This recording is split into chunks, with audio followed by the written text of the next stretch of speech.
عزیز دوستو، اللہ تعالیٰ نے قرآن حکیم میں نبی پاک صلی اللہ علیہ وسلم کی عظمتوں کو، شانوں کو اور بلندیوں کو بیان فرمایا، اور حضور کی مختلف صفات کا تذکرہ فرمایا قرآن پاک میں۔ ارشاد فرمایا کہ یا ایھا النبی انا ارسلناک شاہدا ومبشرا ونذیرا، اے غیب کی خبریں دینے والے محبوب علیہ السلام، ہم نے آپ کو گواہ بنایا ہے، خوشخبری دینے والا بنایا ہے اور ڈر سنانے والا بنایا۔ پھر ارشاد فرمایا کہ وداعیا الی اللہ باذنہ وسراجا منیرا، اور ہم نے آپ کو اللہ کی طرف دعوت دینے والا بنایا اور اللہ کے حکم سے اللہ کی طرف دعوت دینے والا بنایا، وسراجا منیرا، اور آپ کو چمکتا ہوا آفتاب بنایا۔ نبی پاک صلی اللہ علیہ وسلم کی ہر شان ہی وراء الورا ہے، لیکن یہ جو حضور کی صفت مبارکہ ہے نا، داعیا الی اللہ کی، کہ حضور لوگوں کو اللہ کی جانب دعوت دیتے۔ نبی پاک صلی اللہ تعالی علیہ وسلم بندوں کا اپنے رب سے رشتہ جوڑتے، گھبرائے ہوئے لوگوں کو، پریشان لوگوں کو، اور جو لوگ سمجھتے تھے کہ شاید ہم کوئی دنیا کے کمزور لوگ ہیں اور یہ مالدار اور یہ اقتدار والا آدمی ہی بڑا ہے، ان سب کو حضور نے مایوسیوں سے نکالا، اور اللہ کے رسول صلی اللہ علیہ وسلم نے یہ سبق پڑھایا کہ تم سب حضرت آدم کی اولاد ہو۔ عربی کو اجمی پر، گھورے کو کالے پر کوئی فضیلت حاصل نہیں۔ لوگوں کی ہر پریشانی حضور نے نکال کے ان کا رجوع ان کے رب کی طرف کرایا۔ ہمارے ہاں یہ ہوتا ہے کہ انسان کو پریشانی کوئی بھی ہو، اسے سکون نہیں لینے دیتی، وہ کوئی بھی ہو۔ محفل میں کسی بندے کا بٹن ٹوٹ جائے نا، یہ گلے کا، تو کوئی دیکھے نہ دیکھے اس بیچارے کی ساری توجہ بٹن پہ رہتی ہے، میرا بٹن ٹھیک نہیں۔ کسی بندے نے کپڑے صاف نہ پہنے ہوں تو آپ اس شخص سے کہیں کہ تجھے کچھ لوگ ملنا چاہتے ہیں، تو وہ اگرچہ اس کے پاس پی ایچ ڈی کی ڈگری ہے، ڈھیر سارا مال ہے، وزادار ہے، صاحب عزت ہے، لیکن وہ کہتے یار میرے کپڑے نہیں ٹھیک، تو میں کوفت محسوس کر رہا ہوں، ذرا میں اپنے آپ کو تھوڑا سا نہا دھو لوں، فریش کر لوں، پھر میں چلتا ہوں۔ آپ کے ظاہری جسم پر ایک آدھ دھبا ہو تو وہ آپ کو سکون نہیں لینے دیتا، اور اگر دھبے باطن پہ لگ جائیں، بہت سارے دھبے ہیں جو باطن پہ ہوتے ہیں، مجھے جان لو، مجھے پہچان لو، میرا بھی کوئی نام ہے، میں بھی کچھ ہوتا ہوں، یہ بھی ایک دھبا ہے، ایک مصیبت ہے۔ اور میری عزت کرو، مجھے بھی کسی طریقے سے کسی نشست پہ جگہ دو، یہ بھی ایک دھبا ہے۔ یہ ہمارے ہاں، ہمارے ملک کے اندر سیاستدانوں سے لے کر مذہبی لوگوں تک الا ماشاءاللہ پروٹوکول کا ایک مزاج آیا ہے کہ بھی بڑی دشواری پیدا کرتا ہے عام لوگوں کے لیے، بڑی آزمائش میں لوگ آ جاتے ہیں۔ حسد کر لینا، کسی بندے کی نعمت کو دیکھ کے جلنا، یہ بھی آپ کو بڑا بے سکون رکھتا ہے۔ تکبر کرنا کہ میں کوئی چیز ہوں اور باقی کو تھوڑے سے مجھ سے چھوٹے ہیں، یہ سارے دھبے، یہ ساری نقصان کی چیزیں۔ اور نبی پاک صلی اللہ علیہ وسلم نے تعریف یہ بیان کی، فرمایا ما حاک فی صدرک، یہ جو تیرے گناہ ہیں یہ تیرے سینے میں کھٹکیں گے، یہ تجھے بے چین رکھیں گے، یہ کانٹے کی طرح چبھیں گے۔ تو جتنے مرضی اچھے کپڑے پہن لے، جتنی مرضی اونچی جگہ بٹھا دیا جائے، اگر تیرے اندر کوئی روگ ہے وہ تجھے سکون سے نہیں جینے دے گا۔ رسول کائنات صلی اللہ علیہ وسلم نے نا لوگوں کی توجہ رب کریم کی جانب لگائی۔ حضور نے لوگوں کو بتلایا کہ تمہارا رب نا عاجزی کو پسند کرتا ہے، تمہارا رب سادگی کو پسند کرتا ہے، تمہارا رب انسانوں سے پیار کرنے والے کو پسند کرتا ہے۔ حضور سید عالم صلی اللہ علیہ وسلم نے ہمیں یہ سبق پڑھایا کہ زیادہ باتیں کرنے والے کو نہیں، اللہ سچ بولنے والے کو پسند کرتا ہے۔ بہت اونچے اور لمبے چوڑے دولت والے اور مالدار آدمی کو نہیں، بلکہ جو آدمی دیانتداری سے زندگی گزارے، رب اس کو زیادہ محبوب رکھتا ہے۔ تو ہماری یہ جتنی بھی آزمائشیں ہیں، میلاد والے محبوب صلی اللہ علیہ وسلم نے نا یہ ساری ہماری دور فرما دی، ساری۔ آپ دیکھیں ہمارے ہاں ایک بیماری ہوتی ہے، وہ تکبر کی بیماری ہے، اور وہ صرف مالدار کوئی نہیں ہوتا، بلکہ حضرت سعدی شیرازی فرماتے ہیں کہ میں نے بہت سارے جھکے ہوئے لوگوں میں تکبر دیکھا ہے. جو بڑا میٹھا بولتے ہیں نا، کئی دفعہ کہتے ہیں جی کیا بات ہے جی، سبحان اللہ، ماشاء اللہ، بڑا میٹھا بولتے ہیں، تو یہ میٹھا نہیں بول رہے ہوتے، یہ آپ کو شیشے میں اتار رہے ہوتے ہیں. آپ نے کسی کی تعریف کرنی ہے تو پشت کے پیچھے کریں، وہ اصل تعریف ہے. آپ کوئی ایسا کام نہ کریں جس سے چھلکے لفظوں میں کہ میں نے کسی کو بنایا ہے.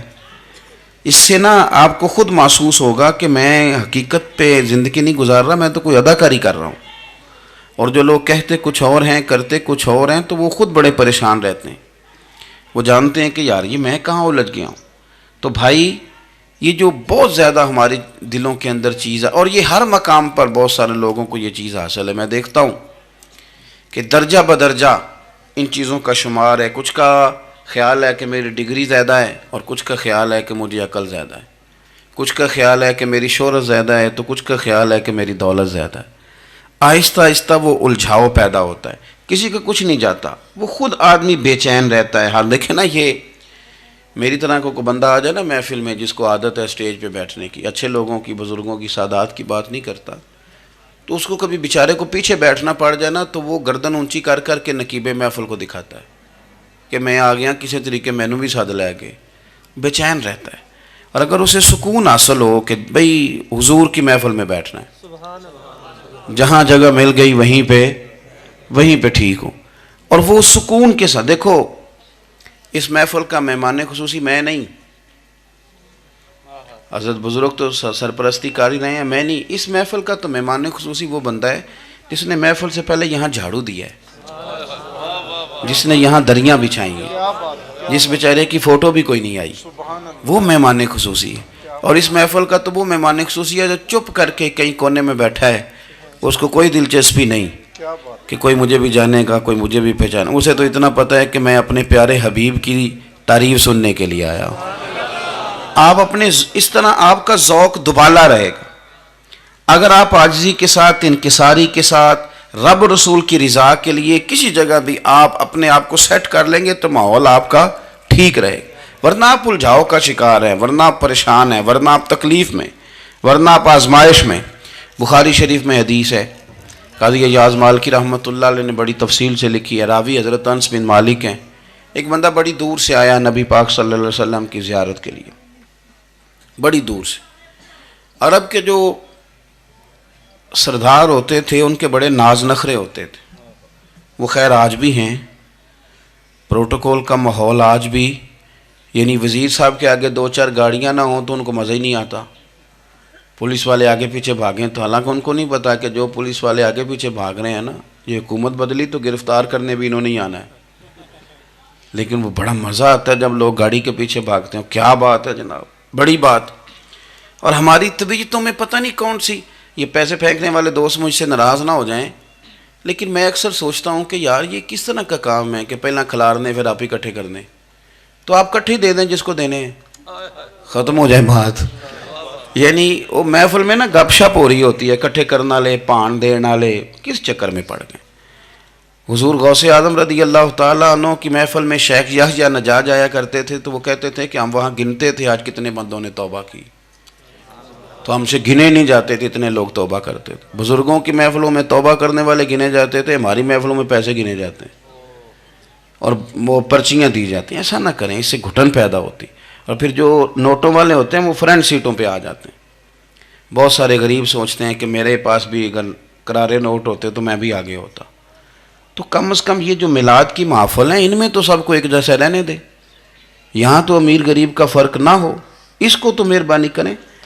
تو نبی پاک صلی اللہ علیہ وسلم کی خدمت میں وہ شخص بڑی دور سے آیا. تو عرب کے بادشاہوں کا مزاج تھا، پروٹوکول بڑا چاہتے تھے. ان کا تو یہ طریقہ تھا کہ حکمرانی کرنی ہے جیسے بھی ہو.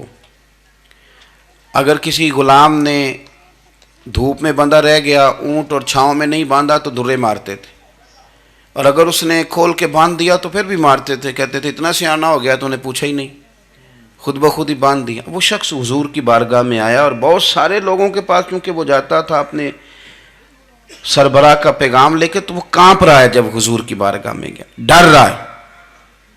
اب ذرا بات کو سمجھنا، نبی پاک صلی اللہ علیہ وسلم نے اس سے فرمایا کیوں ڈرتے ہو؟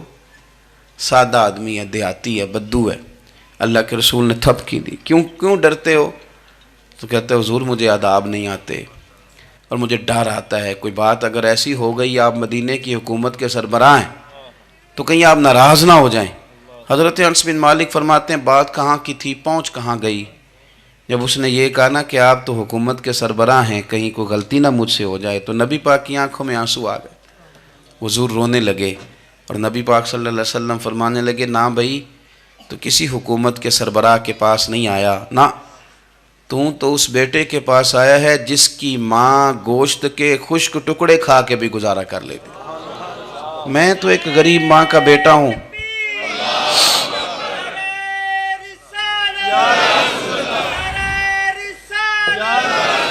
بھائی اگر آپ کا یہ ذوق بن جائے، دیکھو نا آج تو لوگ بھول جاتے ہیں نا، کپڑے بدل لیتے ہیں تو وہ سمجھتے ہیں کہ شاید سارا کچھ ہی بدل گیا، یعنی گاؤں سے آ کر پڑھنے والے بھول ہی گئے ہیں کہ کس کی ماں نے کتنا زیور بیچا تھا۔ لوگ بھول جاتے ہیں چیزوں کو، اپنے ماضی کو یاد رکھیں، آپ لوگوں کے ساتھ پیار کریں، آپ لوگوں کو موقع دیں، آپ تھوڑی سی اور کوشش کریں اس شخص تک جانے کی جو آپ کو مایوس نظر آ رہا ہے، پریشان نظر آ رہا ہے۔ یہ ہمیں میلاد والے محبوب صلی اللہ علیہ وسلم نے درس دیا۔ ایک اور پہلو، حضور سید عالم صلی اللہ علیہ وسلم نے، ہمارے ہاں نا ابھی بھی برادری کی تقسیم ہے، ابھی بھی، اور کچھ میں نے ایسے کمزور لوگ بھی دیکھے، یہ اس طرح کی حرکتیں ہارے ہوئے لوگ کرتے ہیں، ہارے ہوئے لوگ جو اپنے آپ کو سمجھتے ہیں کہ میں کوئی بڑا آدمی ہوں۔ بڑا آدمی تو اپنے اخلاق سے ہوتا ہے، اپنے کردار سے ہوتا ہے، اپنی سخاوت سے ہوتا ہے، لوگوں سے پیار کرنے سے ہوتا ہے۔ باقی یہ کہ بیٹھ کے کہانی سنانا کہ میں بڑا کچھ کرتا ہوں، تو جو کچھ کرتا ہوتا ہے اسے سنانے کی کوئی ضرورت ہے؟ ایک اور بہت سارے لوگ آپ تعزیت کرنے جائیں نا والد کے انتقال کے بعد، تو ان بیچاروں کو بتانا پڑتا ہے کہ ابا جی میرے بغیر دوائی نہیں کھاتے تھے۔ تو میں کہتا ہوں اگر تیرے بغیر نہیں کھاتے تھے پھر بتانے کی ضرورت نہیں، پھر تو سارے گاؤں کو پتہ ہوگا کہ تیرے بغیر نہیں کھاتے تھے، اور اگر کوئی دال میں کالا ہے تو پھر تیری وضاحت کوئی بندہ قبول نہیں کرے گا۔ تو آپ کو بتانا کیوں پڑ رہا ہے، اور آپ بار بار اس بات کا ذکر کیوں کر رہے ہیں کہ ہم بہت بڑے قبیلے کے ہیں؟ صاحب اگر آپ بڑے قبیلے کے ہیں تو پتہ ہوگا سارے علاقے کو آپ کتنا لوگوں کا خیال کرتے ہیں، آپ کس قدر محبت کرتے ہیں، آپ کا انداز کریمانہ کس طرح کا، پھر آپ کو بتانے کی کوئی ضرورت نہیں ہوتی، پھر خود بخود خبر ہوتی۔ حضرت سیدنا ابو ذر غفاری رضی اللہ تعالیٰ عنہ، قبیلہ بنو غفار ایک بڑی شاخ تھی قبیلوں میں سے، جو لوگ اس زمانے میں مالدار قبیلوں سے تعلق رکھتے تھے ان میں سے ایک بڑا نام تھا۔ ساری زندگی چودراہٹ کی، لیکن میلاد ایک انقلاب کا نام ہے۔ میں میلاد منانے والے دوستوں سے گزارش کرتا ہوں کہ آپ ہر سال میلاد منائیں، اور ہر سال میلاد کے بعد آپ تھوڑے بدل بھی جائیں، یعنی تھوڑے سے بدل جائیں۔ کچھ لوگ کہیں یار یہ داڑھی میں نے نا 12 ربیع الاول والے دن رکھی تھی، یہ میری میلاد والی داڑھی ہے، اور داڑھی رکھیں بھی نبی پاک کی مرضی کی۔ کس کی مرضی کی؟ نہ ناراض ہو جائے جی میں ٹور چلا، بس کس مرضی کی جی؟ اپنی مرضی کے نہیں۔ داڑھی کا وزن کو نہیں ہوتا کہ پوری مٹھی رکھیں گے تو آپ کو کوئی دقت ہوگی، کوئی وزن نہیں، پوری رکھیں، جو حضور کا طریقہ مبارکہ ہے جو ہمیں ملتا ہے اس پر آپ توجہ فرمائیں۔ تو میں جو بات عرض کرنے جا رہا ہوں وہ میلاد انقلاب ہے۔ حضور سید عالم صلی اللہ علیہ وسلم کی بارگاہ میں آنے سے پہلے لوگ کچھ اور ہوتے تھے، اور یہاں سے ہو کے جاتے تھے تو پھر ان میں تبدیلی آتی تھی۔ میں سارا دن کرامتیں سناؤں نا کسی کو اپنے پیر صاحب کی، اور اپنے گھر میں بھی کہ میرے حضرت بڑے، میرے استاد بڑے، لیکن بیوی کے ساتھ اگر میں ترش لہجے میں بات کروں گا تو وہ کہے گی اے سکھاندے نے تینوں پیر صاحب، دوست کہیں گے یہ سکھاتے ہیں آپ، تو آپ کی کہانیاں نہیں چلتی، آپ کا کردار چلتا ہے۔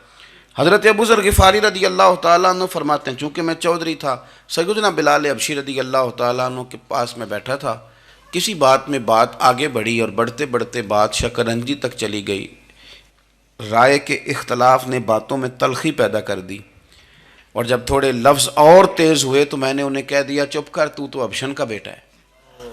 کس کے بیٹے تھے حضرت بلال؟ کہتے ہیں جب انہوں نے مجھے کہا تو میرا دل بڑا ٹوٹا، لیکن میں نے ارادہ کیا کہ میں نے حضور کی بارگاہ میں نہیں عرض کرنی، اب ہر بات کی ہم حضور کی بارگاہ میں شکایت کریں۔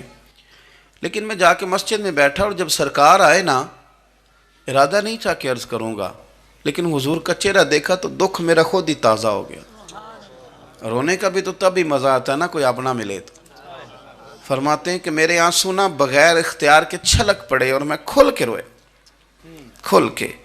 قربان جاؤں محبوب کے بھی حضور نے پاس نہیں بلایا، بلکہ نبی پاک اٹھ کے خود میرے پاس آئے اور مجھے کندھوں سے پکڑ کے سینے سے لگایا، اور جب میں کھل کے رو لیا تو حضور میرے آنسو پوچھنے لگے۔ کچھ شعر ایسے ہوتے ہیں جو کسی نے کہے ہوتے ہیں، اور کہنے والا جو ہوتا ہے وہ صاحب حال ہوتا ہے، تو اس میں کچھ خوبصورتی زیادہ ہی ہو جاتی ہے۔ ایک پنجابی کے شاعر ہمارے گجرات میں گزرے، بزرگ تھے، ان کا ایک شعر ہے، وہ کہتے ہیں ایک واری میری آنکھیاں چوں اونا نے اتھرو پونجے سن، ایک واری میری آنکھیاں چوں اونا نے اتھرو پونجے سن، ہن تے چسکا پہ گیا رونے دا۔ ایک واری میری آنکھیاں چوں اونا نے اتھرو پونجے سن، ہن تے چسکا پہ گیا رونے دا، تے ہر ویلے آہو زاری دا۔ تو میں روز رونے لگا ہوں، مزہ ہی بڑا آیا ہے جب سے محبوب نے چپ کرانا شروع کیا۔ میرے عزیز، اور پھر حضرت بلال حبشی رضی اللہ تعالیٰ عنہ چونکہ حضور کے غلام تھے اور انہیں پتہ تھا کہ سرکار میری ناز برداری کرتے ہیں، حضور نے چپ کرایا۔ فرمایا کیوں روتے ہو؟ تو عرض کرنے لگے یا رسول اللہ صلی اللہ علیہ وسلم، اگر میں حبشن کا بیٹا ہوں تو میری تو غلطی کوئی نہیں نا، یہ تو تقسیم اللہ کی ہے نا۔ الذی خلقک فسواک فعدلک فی ای صورت ما شاء رکبک، جس طرح وہ چاہتا ہے، جس کو چاہتا ہے اس طرح کی اس کی صورت بنا دیتا ہے۔ تو مجھے حبشن کا بیٹا کہا جاتا ہے، میری غلطی کیا ہے؟ حضرت بلال نے بھی نہیں بتایا کس نے کہا ہے، لیکن نبی پاک صلی اللہ علیہ وسلم نے کیا فرمایا؟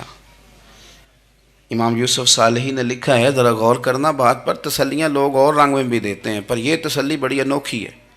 حضور فرمانے لگے بلال اگر تو حبشن کا بیٹا ہے تو پریشان کیوں ہوتا ہے؟ کالے رنگ والی ماں کا بیٹا ہے تو پریشان کیوں ہوتا ہے اگر تیری والدہ کا رنگ کالا ہے تو؟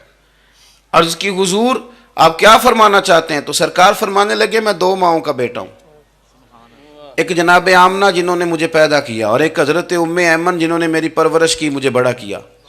حضور فرمانے لگے میری ماں آمنہ کا رنگ گورا تھا اور میری ماں ام ایمن کا رنگ کالا ہے۔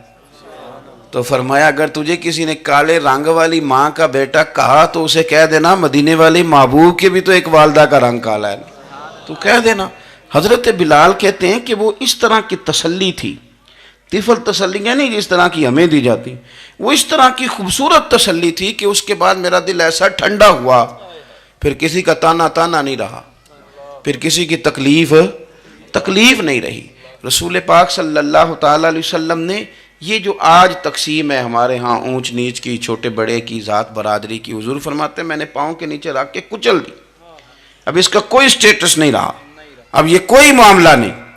پھر میرے بھائی ایک معاملہ ہمارے اندر جو اور بڑی شدت کے ساتھ آیا ہے اور جس نے بڑا زور پکڑا ہے وہ یہ ہے کہ ہم نا پڑھے لکھے لوگوں سے معذرت کے ساتھ، پڑھے لکھے لوگوں کا بھی ایک مسئلہ ہے، وہ دوسروں کو جاہل کہنا ضروری سمجھتے ہیں، الا ماشاء اللہ۔ میں اکثر کہتا ہوں کہ یہ تو آسان کام ہے نا، آپ نے کہہ دیا جاہل نہیں جی سارے پنڈ والے، یہ تو بڑا آسان کام ہے، تو جان چھڑانے والی بات ہے۔ ان پڑھ ہیں جی اس قوم دا کچھ نہیں بن سکتا، بھی تو آسان کام ہے، جان چھوٹ گئی۔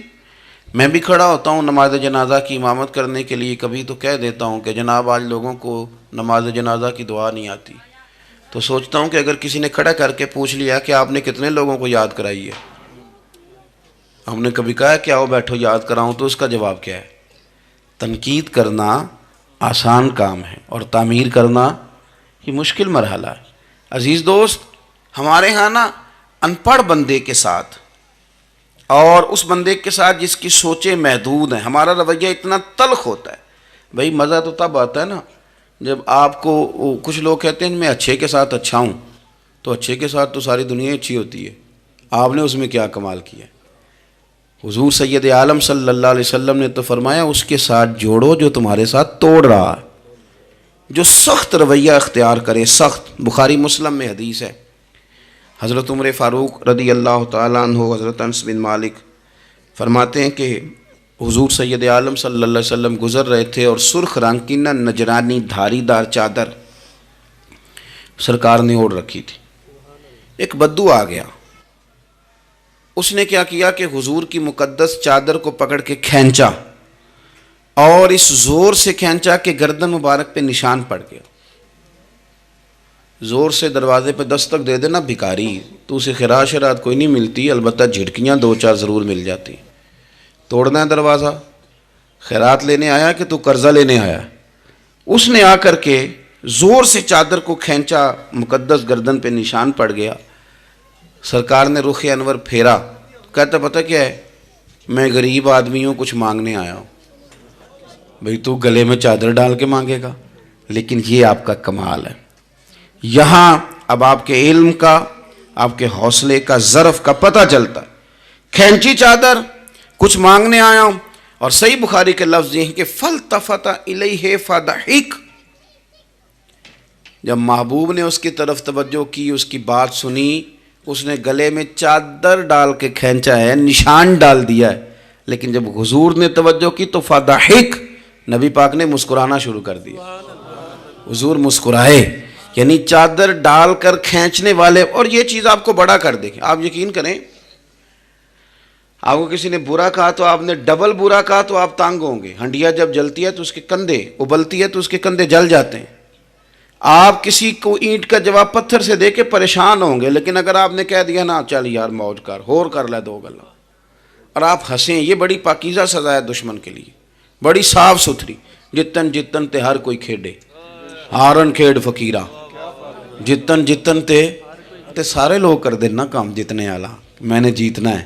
تو درویش کہتے ہیں جتن جتن تے ہر کوئی کھیڑے، تو ہارن کھیڑ فقیرہ، اوہ جتن دا مل کوڈی پیندائی، ہارن دا مل ہیرا، ہارن دا مل ہیرا۔ کبھی کبھی ارادہ کریں چل کوئی بات نہیں، کر لے یار، پھر کیا ہے۔ اور یہ کام آئے گی چیز بہت زیادہ۔ حضور صلی اللہ علیہ وسلم سے کہنے لگا کچھ مانگنے آیا ہوں، تو اب حضور نے کیا فرمایا؟ فرمایا ایک دو چار بکریاں نہیں، دو پہاڑیوں کے درمیان جو ریوڑ ہے نا بکریوں کا، اجڑ، فرمایا سارے اس کو دے دو۔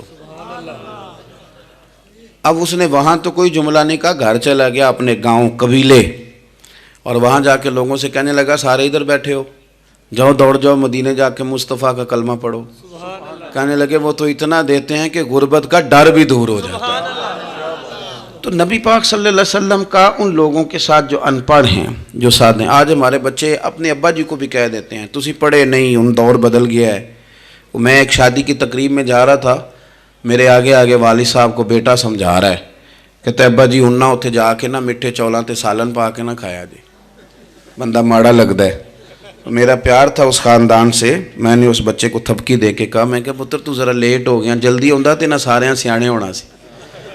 یہ ہمارے بچے اب بجائے اس کے کہ وہ قائل کریں، کتنا آپ نے غلط جملہ کہا کہ ابا جی آپ پڑھے ہی نہیں، آپ نے کتنی غلط بات کر دی۔ امام اعظم ابو حنیفہ رحمۃ اللہ علیہ کا ایک شاگرد تھا، وہ تقریر اچھی کرتا تھا، تو امام صاحب رحمۃ اللہ علیہ کی والدہ فرمایا کرتی ہیں ابو حنیفہ جا اس سے جا کے یہ مسئلہ پوچھ کے آ۔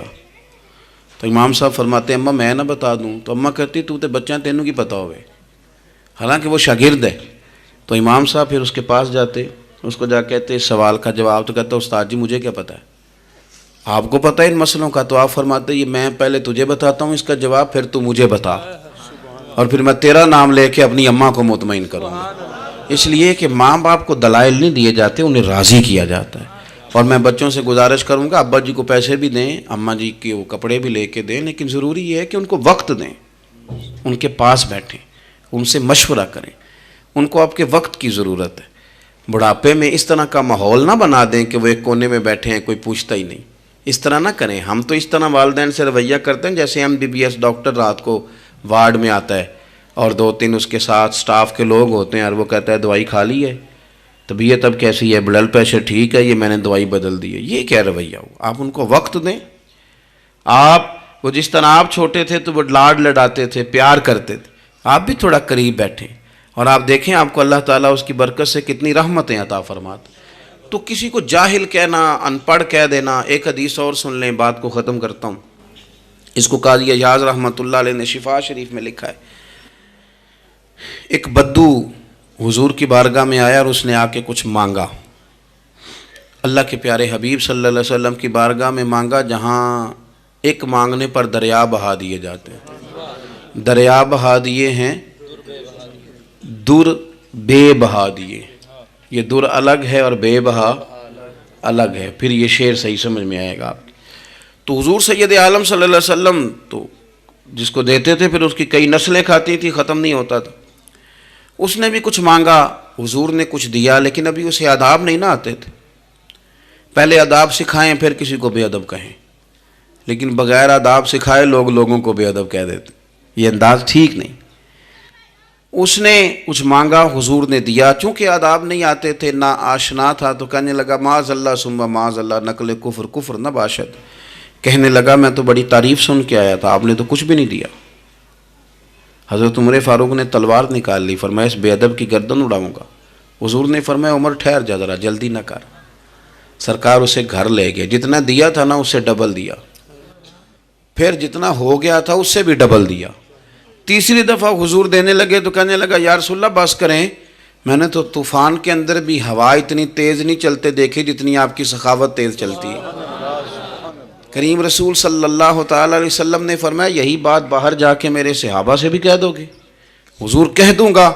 فرمایا جب تم نے کہا تھا نا نہیں دیتے تو ان کے دل ٹوٹ گئے، جب تم کہو گے نا بڑا دیتے ہیں تو ان کے کلیجے ٹھنڈے ہو جائیں گے. وہ باہر آیا، آ کر کے کہنے لگا میرے رسول پاک علیہ السلام کے مقدس غلاموں، میں نے تو طوفان میں بھی ہوا اتنی تیز نہیں دیکھی جتنی کریم کی سخاوت تیز ہے. پیارے حبیب صلی اللہ تعالیٰ علیہ وسلم تو کمال کر دیتے ہیں. اب صحابہ خوش ہو گئے. میرے نبی پاک صلی اللہ علیہ وسلم نے ہماری تربیت فرمائی کہ ہم نے کس طرح کا رویہ ایسے لوگوں کے ساتھ اختیار کرنا ہے. حضور فرمانے لگے عمر اگر تم اس سے پہلے قتل کر دیتے جو اس نے کہا تھا تو یہ دوزخ میں جاتا، اور اب جو کہہ رہا ہے اس پر مرے گا تو رب اسے جنت عطا فرمائے گا. حضور فرمانے لگے عمر میری اور تمہاری یعنی میری اور میری امت کی مثال اس آدمی کی مثال کی طرح جس کی اونٹنی بھاگ گئی تھی، ناک سے نکیل نکل گئی تھی. بہت سارے لوگ آئے اسے پکڑنے کے لیے، ہاتھوں میں نیزے تھے، ڈنڈے تھے، تلواریں تھیں، پر وہ کسی کے قابو نہ آئی. زخمی ہو گئی پر کسی کے قابو نہ آئی. حضور فرماتے ہیں پھر اس کا اپنا مالک آ گیا. اس نے تھوڑا سا چارہ اٹھایا، میری طرف دیکھیے گا جی، چارہ اٹھایا، اونٹنی کو دکھایا، وہ دوڑی آئی. اس نے اس کو تھپکی دی، بغیر کسی کی مدد کے ناک میں نکیل ڈالی. پھر اونٹنی پر سوار ہوا اور کہنے لگا لوگوں تم نے میرے جانور کو بڑی تکلیف دی، اونٹنی میری ہے، اسے سنبھالنے کا طریقہ بھی مجھے ہی آتا ہے. گویا حضور فرما رہے ہیں عمر یہ امت میری ہے تو اسے کس طرح سنبھالنا ہے یہ طریقہ بھی مجھے ہی آتا ہے. ان کی کہاں کس بنیاد پر کس رنگ میں تربیت کرنی ہے یہ میں جانتا ہوں. ہمیں اگر ہماری زندگی انصاف والی ہو، عاجزی والی ہو، اطمینان والی ہو. عاجزی بھی دل کا نام ہے، اطمینان بھی دل کا نام ہے. بہت سارے گردنیں جھکانے والے بھی عاجز نہیں ہوتے. اپنے دل سے تہیہ کر لیں کہ میں کسی شخص کو بھی اپنے سے چھوٹا نہیں جانتا، کمزور نہیں جانتا. میں کسی شخص کے بارے میں بھی یہ رویہ نہیں رکھتا کہ یہ کوئی برا ہے. اگر کہیں ضرورت پڑے تو کسی کی اصلاح کریں. اگر وہ اصلاح قبول نہ کرے اور آپ کو محسوس ہو کہ یہ معاملہ آپ کے بس میں نہیں تو پھر بھی اس کے لیے دعا کریں. کسی کونے میں جا کر کے تنقید کرنے کی اجازت نہیں ہے. اپنے آپ کو سمیٹیں، سوچوں کو بکھرنے سے سمیٹیں، اچھا سوچا کریں. جو لوگ اچھا سوچتے ہیں وہ صحت مند رہتے ہیں، ان کی سوچیں تازہ رہتی ہیں. آپ ہر ایک کے بارے میں خیر کا رویہ اختیار کریں اور مثبت پہلو تلاش کریں. آپ مثبت پہلو، ہر وقت تنقید کرنا، ہر وقت تنقید کرنا. میں ایک محفل میں بیٹھا تھا، بات میری ختم ہو گئی تو ایک نعت خواں نے بڑا اچھا شعر پڑھا. ہم بڑی اس بات کی تردید کرتے رہتے ہیں کہ یہ طے کر کے اور پیسے لے کے اور یہ نہیں کرنی چاہیے چیزیں، لیکن یہ کہ یہ غلطی کس کی ہے؟ یہ اس عوام کی غلطی ہے جو ریٹ بناتی ہے، چیزیں خریدتی ہے. جو چیزیں آپ خریدیں گے نہیں بکیں گی بھی نہیں مارکیٹ میں. آپ خریدتے ہیں تو کوئی بکتا ہے نا. میری بات کی سمجھ آ رہی ہے؟ تو ہم یہ سارا کچھ ڈال دیتے ہیں. اب کیا ہوتا ہے کہ اتنی سونی محفل سجی ہوئی ہے لیکن اس میں بیٹھ کر لوگ حضور کی تعریف سننے کی بجائے یہ کہہ رہے ہیں اس نے 40,000 لیا ہے. تو آپ یہ اندازہ کریں کہ وہ جو بات ہمیں اس وقت مدینہ شریف لے کے جاتی، ہمارا عشق رسول تازہ کرتی، تو ہم نے وہاں کیا گھٹن پیدا کر دی یہ کہانیاں چھیڑ کے. کیوں دیتے ہیں آپ پیسے؟ کیوں اس طرح کے ریٹ آپ بناتے ہیں؟ پہلے آپ بناتے ہیں پھر اس کے بعد آپ تنقید کرتے ہیں. اب دیکھیں میں بھی بیٹھا تھا تو اس نے بڑا خوبصورت شعر پڑھا اور بڑی مزیدار بات کی، بڑا مزہ آیا. تو میں نے ساتھ والے سے کہا یار آج بڑے دنوں کے بعد سرور آیا. تو کہنے لگا انہیں 40,000 لے آ جائے. میں انہوں کہا تو 10 منٹ کھلو جانا سی، مزہ تو لے لینے دیتا. اور پھر میں نے اسے کہا کہ یار بات سنو، کیوں دیتے ہو 40,000؟ اور اگر اس نے لیا بھی ہے نا تو آج اتنا مزہ آیا نا، میرے خیال میں نا اس کا 40 نہیں 80 بنتا ہے. دیکھو نا اس نے ہمیں پہنچا کہاں دیا ہے. تو آپ مثبت لیں چیزوں کو، مہربانی کریں، اچھا سوچیں، اچھے رویے اختیار کریں. وہ کسی شاعر نے کہا تھا کچھ تو مجبوریاں رہی ہوں گی، یوں ہی کوئی بے وفا نہیں ہوتا. اچھی سوچ پیدا کریں، خوبصورت آپ اپنے آپ کو رکھیں. آپ کا فائدہ ہوگا، آپ اچھا سوچیں گے تو آپ کا نفع ہے. ورنہ بکھری ہوئی سوچوں والے لوگ تو بیچارے سویرے کچھ ہوتے ہیں، دوپہر کو کچھ ہوتے ہیں، شام کو کچھ اور ہوتے ہیں، اور تیزی سے وہ لوگ بکھر جاتے ہیں. آپ یہ دیکھیں کہ آپ مست رہیں، آپ اپنے آپ کو پریم میں رکھیں، آپ اپنے آپ کو سکون میں رکھیں. کوئی تعریف کرے تو اس کی مہربانی، تنقید کرے تو اللہ بھلا کرے، لیکن آپ نے اپنی سوچوں کو ہمیشہ مجتمع رکھنا ہے. اللہ تعالیٰ آپ کو بہترین صلہ عطا فرمائے. محفلیں ہوتی ہیں حضور کے نام کی، لوگ تو ظاہر آتے جاتے رہتے ہیں، ہر ایک آدمی کی اپنی مشغولیت. آپ تشریف رکھیں گے، حضور کی ثنا خوانی ہوگی. اللہ تعالیٰ آپ سب کو جزا عطا فرمائے. آخر دعوانا جی آج اقبال ڈے جی واقعہ ہے سعد بن نبی وقاص سنا دیا. نہیں وہ کون سا واقعہ ہے وہ تو واقعہ ہے سعد بن نبی وقاص اٹھارہ یوٹیوب تے اپلوڈ ہے. نہیں ان کے تو کئی واقعات ہیں. جنگ والا چلے میں بات کرتا ہوں، آپ تشریف رکھیں جی. میں بات کرتا ہوں. میں تو اپنی طبیعت کے مطابق بات کر چکا ہوں، اتنی کو میں کیا کرتا ہوں، لیکن ایک بات عرض کرتا ہوں آپ کی خدمت میں. ایک تو یہ کہ آج اقبال ڈے. علامہ اقبال جو ہیں وہ اسلام کے اور صوفیاء کے اور اہل محبت کے بہترین ترجمان ہیں. انہوں نے لوگوں کو رخ جو ہے وہ نبی پاک صلی اللہ علیہ وسلم کی محبت کی جانب پھیرا ہے. تو اقبال سے پیار کرنا اور ان کی تعلیمات کو دیکھنا یہ بھی بڑی کمال بات. ایک بات مجھے یاد آ رہی ہے حضرت سعد بن نبی وقاص کے. بہت ساری باتیں ہیں، میں سمجھ نہیں پایا کہ کس بات کی طرف میرے بھائی نے اشارہ کیا ہے. آپ فرماتے ہیں میں ایک دفعہ قادسیہ کی جنگ کے لیے گیا تھا، تو اس بادشاہ جس سے ہماری جنگ تھی اس کے بارے میں معروف تھا کہ تاج بڑا قیمتی پہنتا ہے. ہوتے ہیں نا جی، ہمارے ملک میں بھی کچھ بادشاہ ایسے ہیں جو 6-6 کروڑ کی گھڑی پہن لیتے ہیں.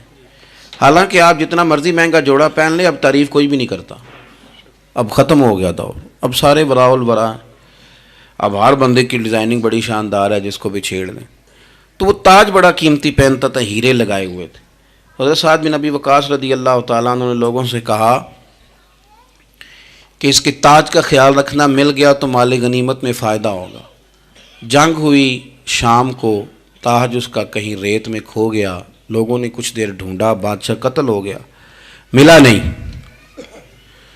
حضرت سعد بن نبی وقاص نے کہا چھوڑو، سو جاؤ، اتنا بھی ضروری نہیں. فرماتے ہیں کہ میں اپنے خیمے میں چلا گیا تو ایک آدمی نے اندر آنے کی اجازت مانگی. میں نے کہا آ جاؤ. وہ آیا تو اس نے چادر کی اوٹ میں اپنا چہرہ چھپایا ہوا تھا، اور پھر اس نے جب وہ چادر کھولی تو اندر سے اس نے وہ ہیروں کا چمکتا ہوا تاج میرے سامنے رکھا. کہنے لگا میں گزر رہا تھا، گھوڑے کے پیر سے کچھ چیز ٹکرائی ہے، میں نے ریت کھودی ہے تو یہ نکل آیا. تو آپ فرماتے ہیں میں نے اسے کہا یار تو غریب آدمی لگتا ہے، تیرے کپڑے بتاتے ہیں. دامان توکل کی یہ خوبی ہے کہ اس پر پیوند لگے ہوتے ہیں پر دھبے نہیں ہوتے. تو غریب آدمی لگتا ہے. اس نے کہا جی میں جب آیا تھا تو بچوں کے لیے شام کا کھانا تھا، کسی پڑوسی سے ادھار کی گزارش کر آیا تھا، لوٹ کے جاؤں گا تو اللہ خیر کرے. آپ فرماتے ہیں کہ وہ رکھ کے نا غریب آدمی، اتنی دیانتداری، اتنا اخلاص، چہرہ بھی چھپایا ہوا. جب اس نے رخ پھیرا تو میں نے اسے کہا میاں نام ہی بتا دو، باپ کا نام اور قبیلے کا نام ہی بتا دو. کیسے اس نے رخ نہیں پھیرا، ادھر ہی چہرہ رکھا دروازے کی جانب. کہنے لگا حضور یہ کام میں نے آپ کے لیے نہیں کیا، یہ دیانتداری اور اخلاص میں نے آپ کے لیے یا شہرت کے لیے یا لوگوں کو بتانے کے لیے نہیں کیا. جس رب و رسول کے لیے میں نے یہ کام کیا ہے نا، وہ میرا نام بھی جانتے ہیں، باپ کا نام بھی جانتے ہیں اور قبیلہ بھی جانتے ہیں. انہیں پتہ ہے میں نے اللہ کی رضا کے لیے کیا ہے. تو جن کے لیے کیا ہے انہیں میری اس بات کی خبر ہے. اس لیے حضور نے فرمایا ہے کہ اللہ نہ تمہاری جیب دیکھتا ہے نہ چہرہ دیکھتا ہے، وَلَٰكِن يَنْظُرُ إِلَىٰ قُلُوبِكُمْ، وہ جب دیکھتا ہے تمہارے دل دیکھتا ہے. تو اس پر توجہ رکھیں، یہ صاف ستھرا رہے تو بڑے سارے کام بن جاتے ہیں. اللہ عمل کی توفیق رفیق عطا فرمائے۔ آخر دعوانا الحمدللہ رب